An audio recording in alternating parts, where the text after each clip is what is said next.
Hello, my name is Janice McKay, and I'm going to do my best over time. Read Mufasa, The Lion King, the novelization. So let's start. Disney Mufasa, The Lion King. It's been adapted by Charles Orban, Chapter 3. And yes, there might be some background noise because I am outside and it's, February 22nd. There's a and spring just came today. We just survived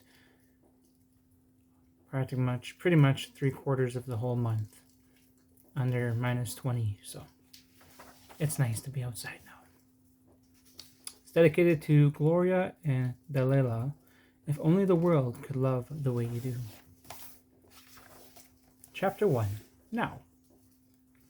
A storm brewed at the edge of the horizon, ready to roll across the savannah. The rising sun, which had seemed set to beat down and bake the clay soil, slowly disappeared, melting into a darkening glob. A shoebill soared high in the sky over the Pride Lands, fighting against the wind that tried to slow his pace. His flattened bill and wide wings cut through the heavy air. It won't be long now, he thought. He landed on a ridge overlooking the disappearing sun, approximately half a mile from Pride Rock, ready to declare the entrance of the Savannah's king for an important announcement. He puffed his chest, opened his bill, and started clapping it, each beat building upon the last until he created an intense resonance.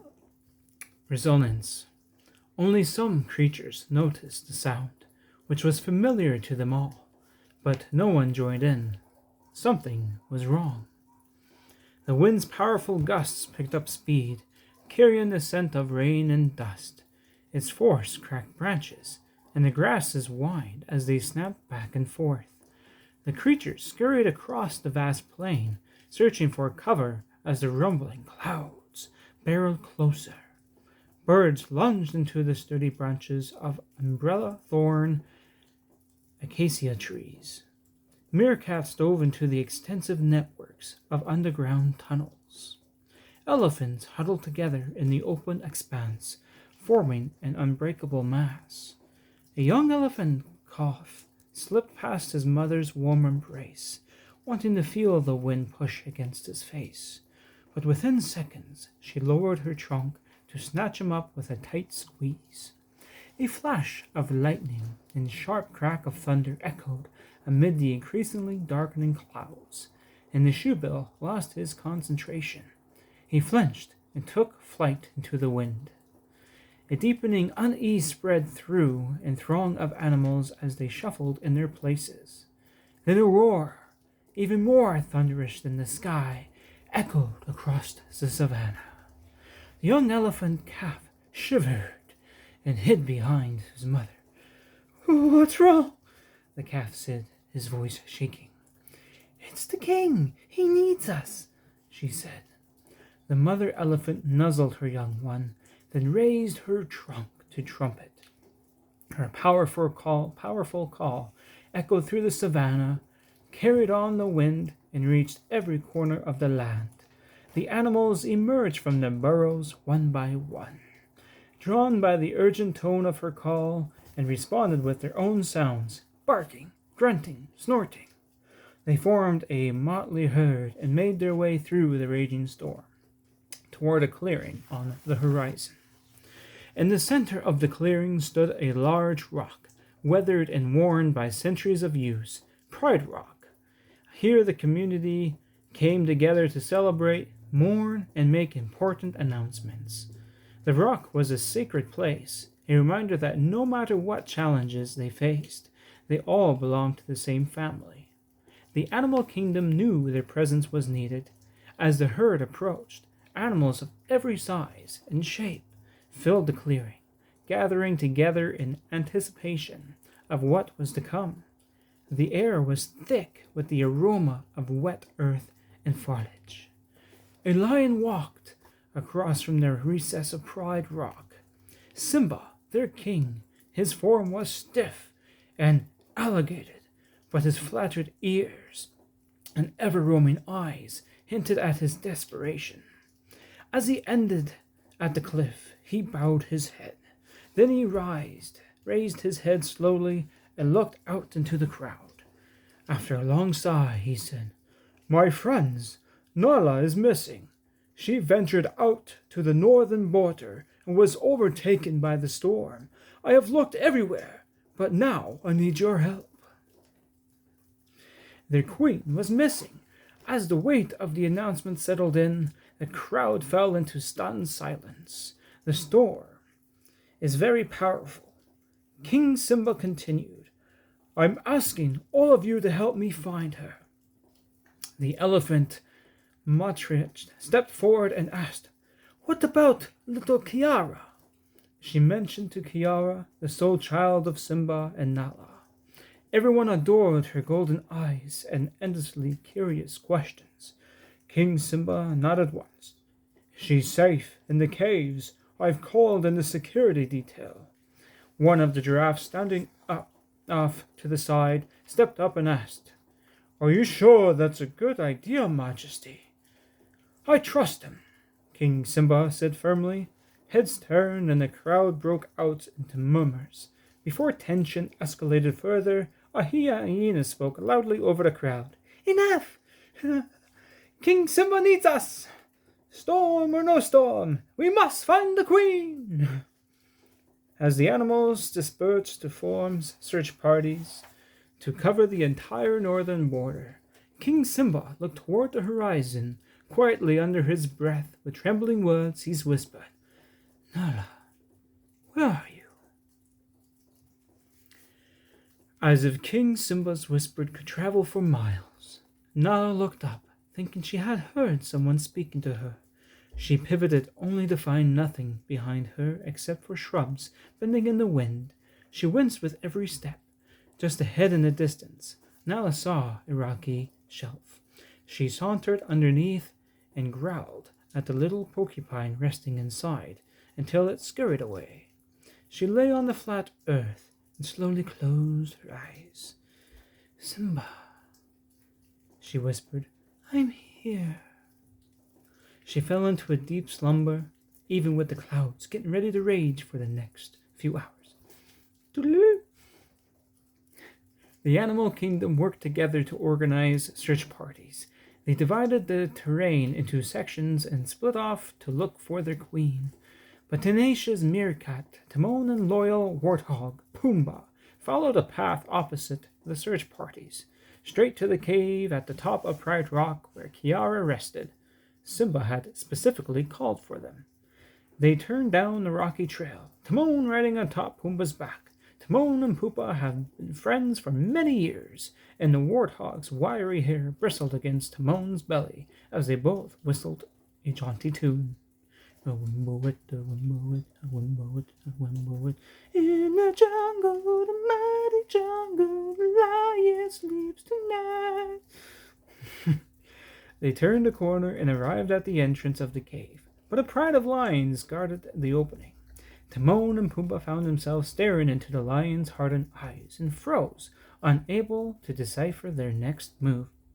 "Security detail has arrived," Pumbaa said, his voice rising in the pitch as he fidgeted anxiously. Timon wiggled. "Is everyone feeling more secure?" All the lions offered blank stares. Pumbaa stepped in closer. "I feel secure." I meant to make his voice deeper in that first part.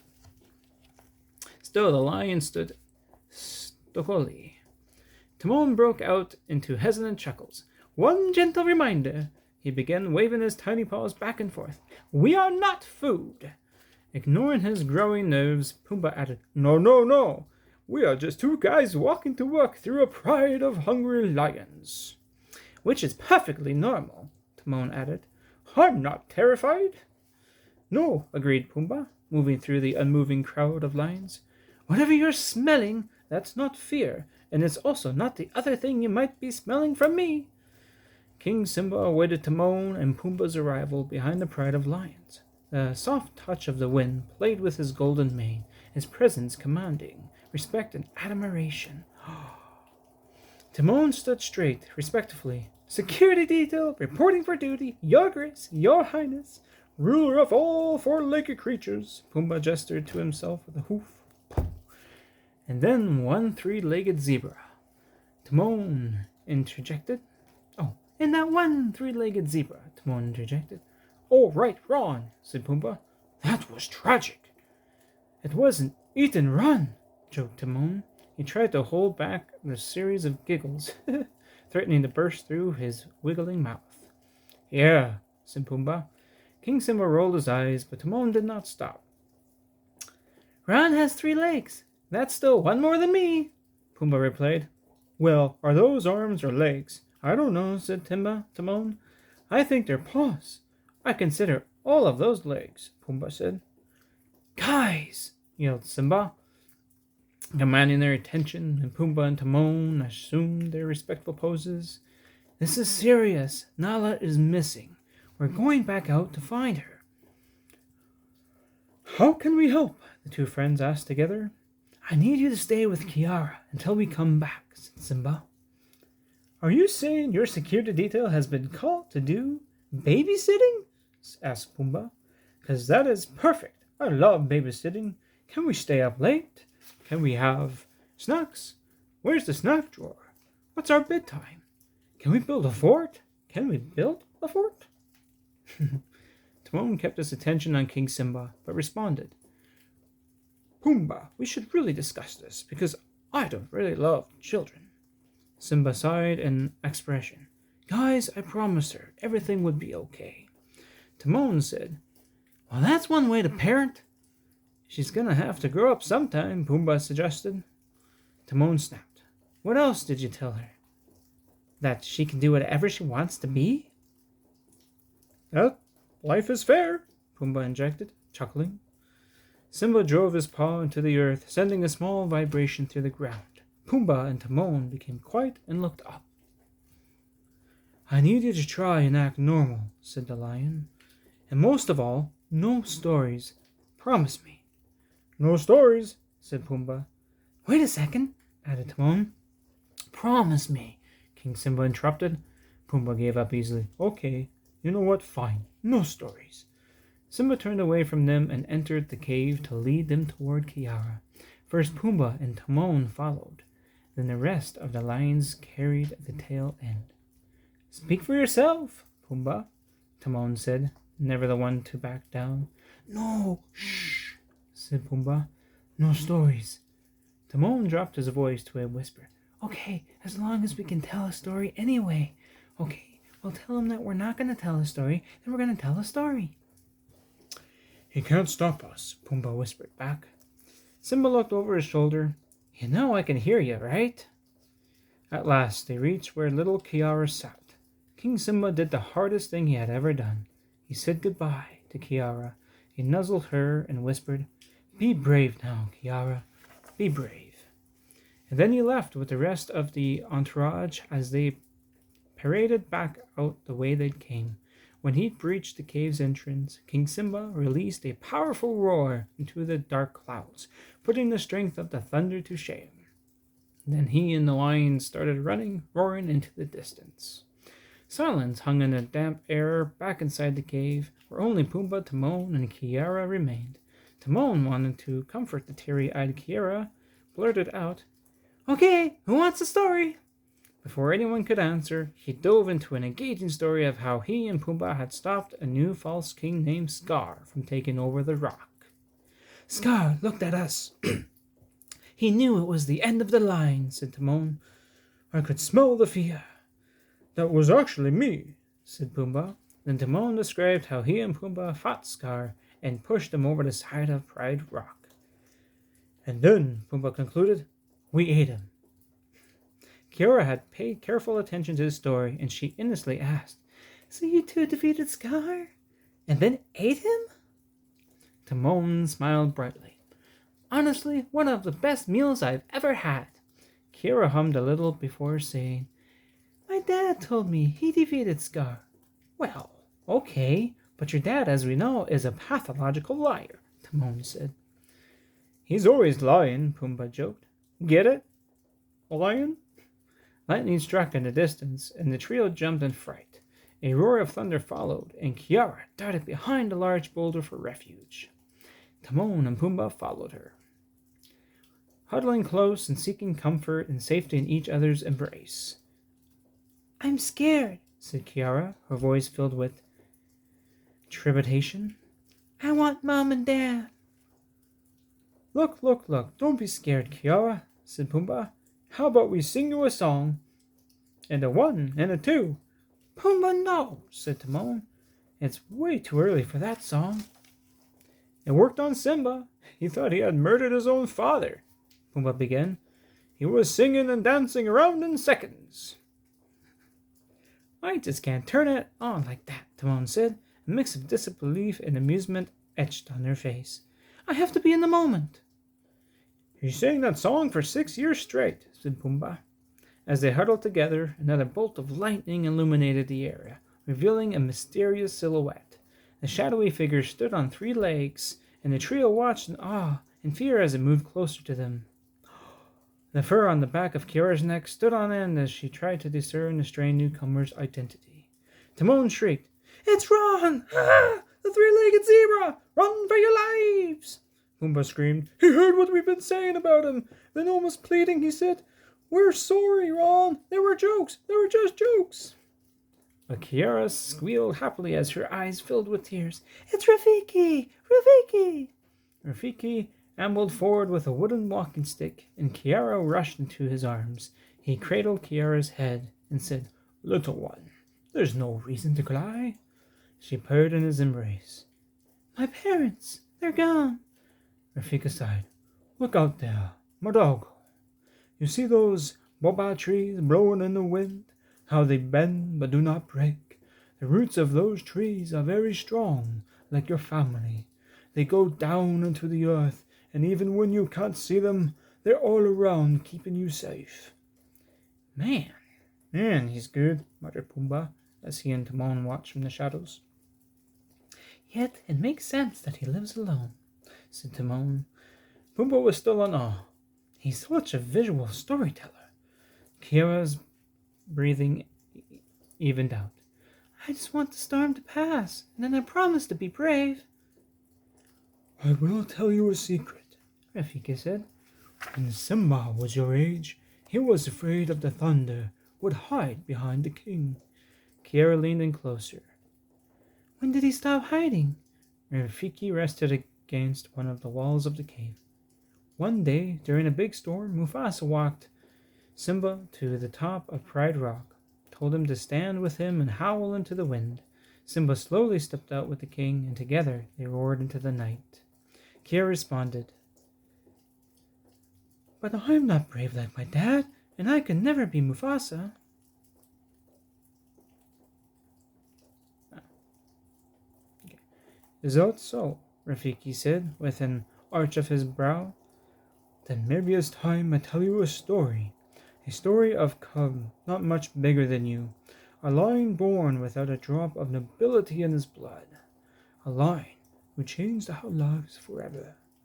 Pumbaa and Timon emerged from the shadows, Timon riding atop Pumbaa's back with a tray of wriggling treats in his hand. A story, said Pumbaa. I'm so glad I brought some crickets.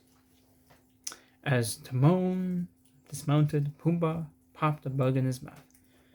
Go easy, said Timon. We're in a cave. Rafiki led Kiara to the edge of the plinth of Pride Rock. Kiara looked down at Rafiki's lower palm, which now held dust and rock. The story begins far beyond the mountains and the shadows on the other side of the light, he said.